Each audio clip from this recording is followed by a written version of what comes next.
Hello everyone and welcome to the Suzy Sir class. So we are today going to discuss about the rise of popular movements. ये जो popular movements होता है, ये जो आंदोलन होता है, उनके बारे में हम कुछ डिस्कस करने जाते हैं। और इससे पहले कि ये हम चिपको मूवमेंट शुरू करें, मैं सोचता हूँ कि ये party based movement and non party movement क्या है, इसके बारे में थोड़ा हम जानकारी दें। उसके बाद हम शुरू करते हैं एक एक करके जो मूवमेंट्स हैं और आंदोलन हैं उनके बारे में। Type of movement, one is party based movement, another is non party based movement. Let's see the point one. Participants in this movement did not participate in the elections formally, yet they retail on connection with political parties actively trade union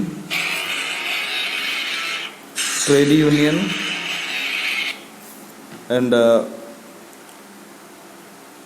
Naxalite movements like that. Party based movement क्या होता है? Mainly जो social and economic issues जो होते हैं, social and economical issues जो होते हैं, जो ड्यूरिंग कॉलोनाइजेशन पीरियड जब ब्रिटिशर्स थे तब भी ये चलता रहा, लेकिन उसके बाद जब इंडिपेंडेंट भी हुआ, इंडिपेंडेंट होने के बाद भी ऐसे काम चलते रहे इंडिया के अंदर, राइट। ट्रेड यूनियन मूवमेंट, और ये एक स्ट्रॉन्ग प्रेजेंस था इंडस्ट्रियल वर्कर्स के बीच में, मेजर सिटीज में, मुंबई, कलकत्ता, कानपुर में। यहाँ पे क्या है, मेजर जो पॉलिटिकल पार्टीज होते हैं वो अपने अपने ट्रेड यूनियन बना के लोगों को मोबिलाइज करते हैं। जो वर्कर क्लास लोग होते हैं उनको मोबिलाइज कर लेते हैं। जैसे कि किसान होते हैं, जो फार्मर्स हैं, फार्मर्स या तेलंगाना में, आंध्र प्रदेश में, वो भी बहुत बड़े बड़े आंदोलन, मासिव एजिटेशंस जिसको हम कहते हैं, ये भी लीडरशिप, कम्युनिस्ट पार्टी की लीडरशिप के अंडर ये सारे किया जाता है, राइट। और इवन वेस्ट बंगाल में, बिहार में अगर देखा जाए तो वहाँ भी ये जो सीपीआई है, सीपीआईएम है, communist party of India, Marxist और लेनिनिस्ट, और इनके अंडर में बहुत सारे मूवमेंट्स किया जाता है जो कि ये फार्मर्स ग्रुप करते हैं, पीजेंट्स ग्रुप करते हैं, इस तरह के जो जहाँ पे पॉलिटिकल पार्टिसिपेशन होती है, जहाँ पॉलिटिक्स पार्टिसिपेशन करती है कोई भी आंदोलन के अंदर, उसको हम सीधी तौर से पार्टी बेस्ड मूवमेंट कहते हैं। और जहाँ पे नॉन पार्टी बेस्ड मूवमेंट क्या होता है कि नॉन पार्टी बेस्ड मूवमेंट में जहाँ की लोग अपने हक के लिए, जैसे हमारे इंडिया में बहुत सारे कास्ट सिस्टम है, राइट, इनइक्वालिटी है, सोशल डिग्निटी में बहुत सारे प्रॉब्लम्स होते हैं। उन चीज़ों के लिए लड़ने के लिए जो होते हैं, देखो जैसे स्टूडेंट्स होते हैं, यंग पॉलिटिकल एक्टिविस्ट होते हैं from various sections of society, वो कहाँ करते हैं, वो आगे आ जाते हैं, ऑर्गेनाइजेशन बनाते हैं और लोगों को समझाते हैं, जो कि दलित है और आदिवासी से हैं, जो मिडिल क्लास में भी होते हैं। वो क्या करते हैं, वो ऑर्गेनाइजेशन बनाते हैं, एक प्रोग्राम, कंस्ट्रक्टिव प्रोग्राम बनाते हैं और रूरल एरिया में भी, और वो अपनी वॉलंटरीली वो लड़ते हैं अपने हक के लिए। इसको क्या कहा जाता है, नॉन पार्टी बेस्ड मूवमेंट। चलो बात करते हैं चिपको मूवमेंट में। ये मूवमेंट शुरू हुई 2-3 विलेजेस को लेके उत्तराखंड में। ये फॉरेस्ट डिपार्टमेंट ने विलेज लोगों को, वो गांव के लोगों को मना कर दिया कि वो जो ट्रीज़ हैं, आस ट्रीज जिसको कहा जाता है, वो आप नहीं लाएंगे और वहाँ से कोई एग्रीकल्चरल टूल्स नहीं बना सकते, नहीं। The forest department allotted the same patch of land to a sports manufacturer or commercial use. गांव वालों को तो जाने नहीं दिए, लेकिन गवर्नमेंट ने क्या किया कि गवर्नमेंट एक कमर्शियल, एक मैन्युफैक्चरर जो कि स्पोर्ट्स इंस्ट्रूमेंट बनाते हैं, इक्विपमेंट्स, जो बैट हैं, वो जो भी है, जो स्पोर्ट्स रिलेटेड जो होते हैं, उनको गवर्नमेंट ने अलाउ कर दिए कि आप यहाँ से ट्रीज कट करके ले जा सकते हो और आप जो अभी बना सकते हो वहाँ से। This emerged the villagers and they protested against the movement of the government. and the struggle soon spread across many of the regions of Uttarakhand. So ये जो मेन पॉइंट आपको समझ में आ गया, क्योंकि जब लोगों को परमिशन नहीं थी वो फॉरेस्ट में जाएं और कुछ भी अपने के लिए, अपने लाइवलीहुड के लिए कोई भी एटलीस्ट एग्रीकल्चरल टूल्स बनाने के लिए भी उनको परमिशन नहीं था, लेकिन गवर्नमेंट ने उनको एक कमर्शियल मैन्युफैक्चरिंग इंडस्ट्रीज को वो एरिया दे देता है कि आप जाके इस पेड़ काट के आप कुछ भी बना सकते हो. So even the struggle soon spread across many parts of the Uttarakhand region. Larger issues of ecological and economical exploitation of this region was raised. The villagers demanded that no forest exploiting contracts should be given to outsider and local communities should have effective control over natural resources.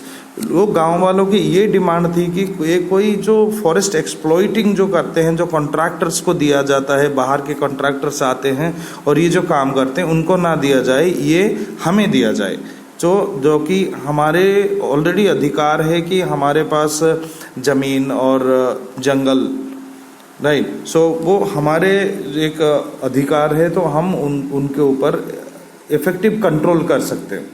They wanted government to provide low-cost materials to small industries and ensure development of the region without disturbing the ecological balance. So वो ये ecological balance को without disturbance करके वो कर सकते हैं ये काम को. This movement took up economic issues and landless forest workers and asked for guarantee of minimum wage.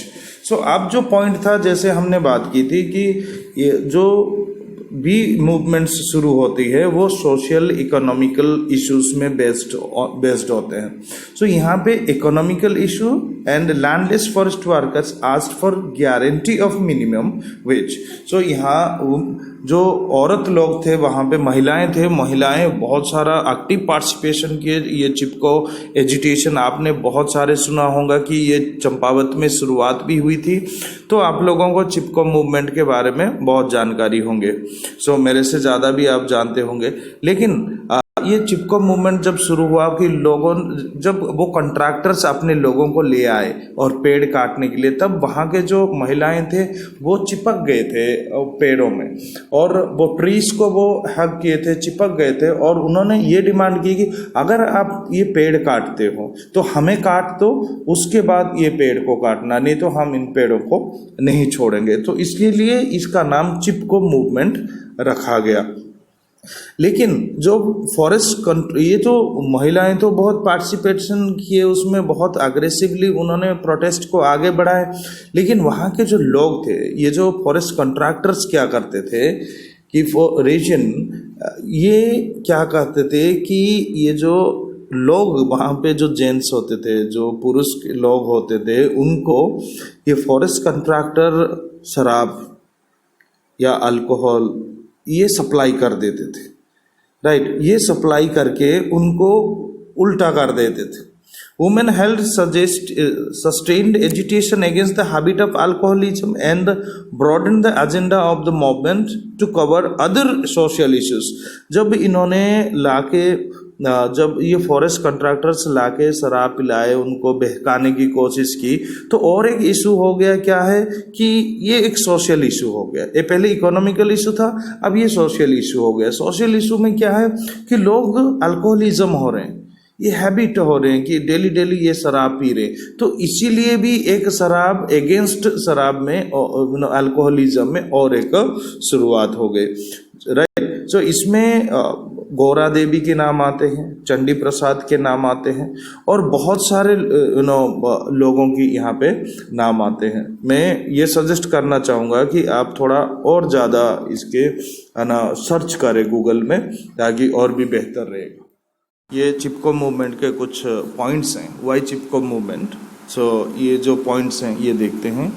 The forest of India are a critical resource for the livelihood of rural people throughout the country, and these forests have been increasingly felled for commerce and industries. जो हमारे India के लोग होते हैं, जो forest से ज़्यादातर उनकी लाइवलीहुड डिराइव्ड होता है। लेकिन ये कॉमर्स और इंडस्ट्री के लिए ज़्यादा से ज़्यादा फॉरेस्ट को क्लीन अप किया जा रहा है।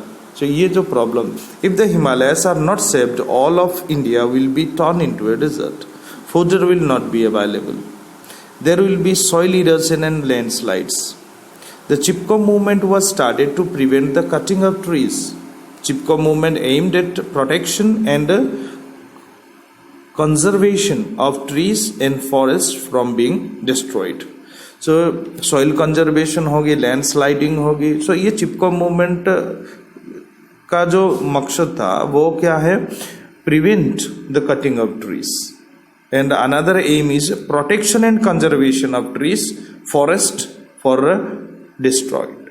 Right. So आज के लिए इतना ही, बहुत हो गया शायद। Thank you so much for listening. Have a nice day. Hi everyone. How are you? Welcome to the Sudhi Sir class. And I request everybody to suggest me and comment about the videos. Thank you for watching. Thank you so much for everything.